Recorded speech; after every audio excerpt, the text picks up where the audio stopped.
Napakalapang sa kamiyambro sa LGBTQ sa ginpatigayon nga drug bypass operation sa Station Drug Enforcement Team sa Mandurriao Police Station sa Barangay San Rafael, Mandurriao, Iloilo City. Alas 10:50 ng gabi, Abril 8, 2024. Ang arestado mo si Alfred Moica, 39 anyos, residente sa Barangay Mandog, Maasin, Iloilo. Nabaklan ng subject sa isa ka plastic sachet sa ginapatian Shabu gamit ang 5,000 pesos nga bypass money. Dugang nga na-recover sa nga paginakopa ang pulo pagid ka plastic sachet sa ginapatian Shabu. Kagiban pa nga mga non-drug evidence sa interview sa K5 News FM Iloilo kay Police Captain Balcambila, officer in charge sa Mandurriao Police Station.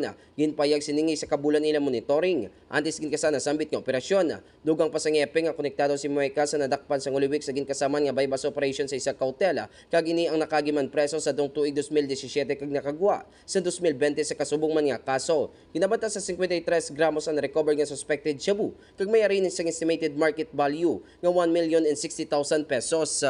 Sa karon mga ka-K5, magkapangatubang subject ang kaso nga paglapas sa Republic Act 9165 o Comprehensive Dangerous Drugs Act of 2002. Balita nagikan sa distrito sang Mandurriao. Ako si ka-K5 Eric Cañizares para sa Kampiyon nga Balita, Serbisyo Publiko kag Galingawan sa Iloilo. K5 News FM.